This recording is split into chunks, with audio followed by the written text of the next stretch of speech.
Guys, welcome to Better Bachelor. My name is Joker with a face for radio and a voice for print.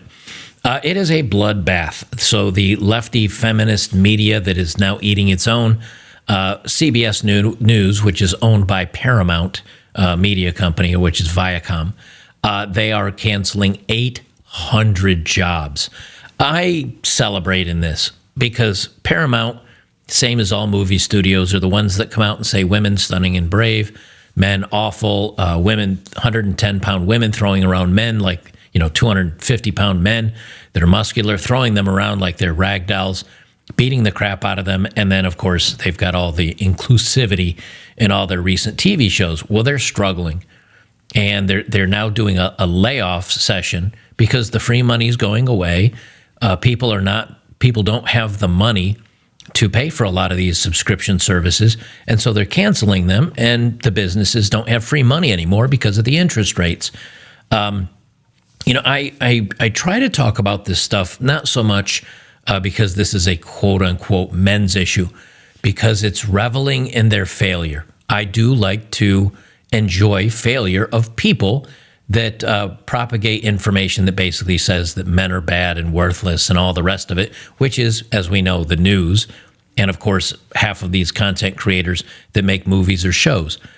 I don't subscribe to Paramount, nor Disney, nor Netflix, or any of those. I subscribe to YouTube for premium because I don't want the ads. Yes, I could use other browser ad blocks and all that stuff, but I do want to pay the content creators on YouTube whose content I watch because, number one, they're putting the content together and I'm enjoying it, and there's no ads anymore.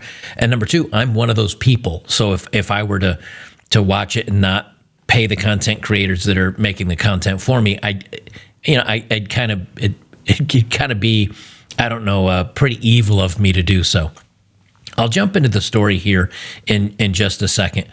But this is important because even though this isn't a quote unquote men's issue, it kind of is. We've been watching movies and entertainment and media, news, now companies and colleges, everybody coming out and pushing against men, pushing against white guys, that we're all problematic and we shouldn't be hired and everything else. So when you see these places that are basically putting down men, when you see them fail, it's kind of fun to cheer them on and watch them burn themselves into oblivion. This is from the New York Post.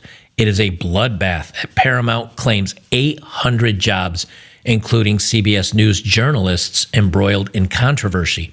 This is from just yesterday. Several CBS News reporters were caught up in layoffs at Paramount Global that claimed 800 jobs, including one who's embroiled in a high-stakes First Amendment fight and another who has reportedly weathered HR probes over his workplace behavior, the Post has learned. Catherine Herridge, an award-winning senior correspondent whose First Amendment case is being closely watched by journalists nationwide, was among the hundreds of employees at CBS Paramount who got pink slips on Tuesday, sources told the Post.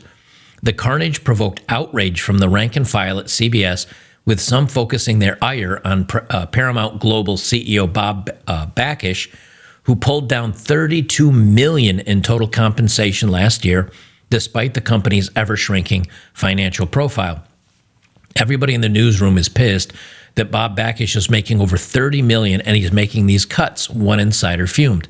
So not only are they getting rid of people that are actually really doing news because they don't fall into the agenda, but they're getting rid of 800 other people because the CEO insisted on taking a $30 million bonus.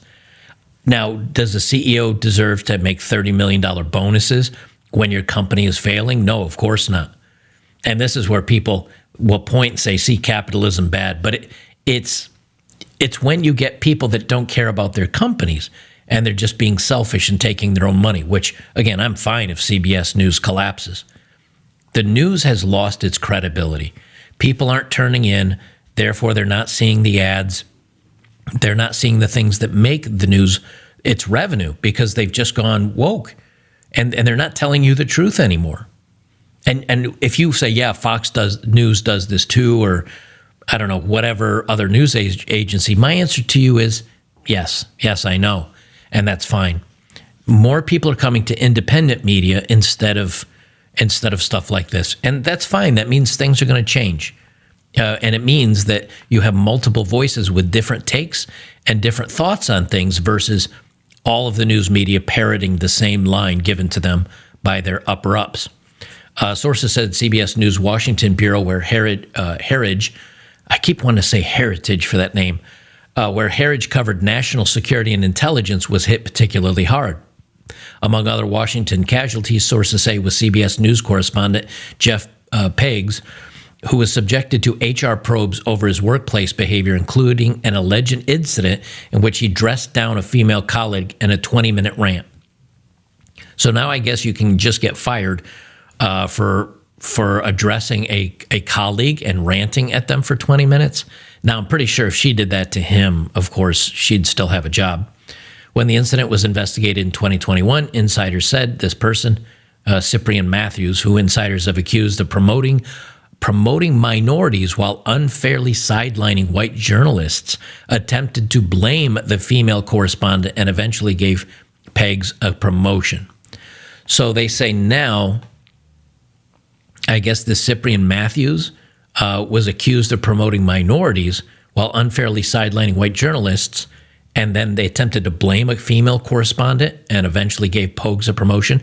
Gee, it sounds like that whole diversity thing's not working out too well, especially when the journalists that say, actually, we do good journalism, they say, sorry, we've got to put in the diverse people in there. Sounds like they're getting angry. So it's good to report in the news that that's what they want, but when it comes to actually affecting them, they're out. They're all mad about it. Any claims of discriminatory behavior are simply false. McMahon, president and CEO of CBS News Stations and CBS Media Ventures, told the Post at the time. A source said CBS News, which employs just under 2,000 people, got hit with 20 job cuts. Among others laid off on Tuesday was Christine, who cares, CBS Morning News and all this other stuff. Here's what's interesting about this, and there's just a couple more lines I'll read from it, but here's what's interesting. You've got a CEO cashing out, taking $30 million, and then laying off 800 people out of Paramount Pictures. Then you've got 20, which is only 1 or 2% of CBS News getting laid off. Then you got a reporter that actually was reporting on national security and intelligence, and so they're cutting back on that department, and they're cutting back on this woman here, Catherine Herridge, who worked there, and I guess she's got some first. Here's the weird thing: shouldn't the news agency you work for be supporting a journalist that has a First Amendment issue? I mean, you'd think journalists would want free speech, but apparently not. Apparently they're like, you're too much of a problem. You and your free speech wanting to say whatever you want against the regime, you're out. This seems to go kind of in the face of everything we've been told, which is, news agencies tell you the truth. Everything's above board. We're all about diversity. We're all about this other stuff. And then they're laying off people.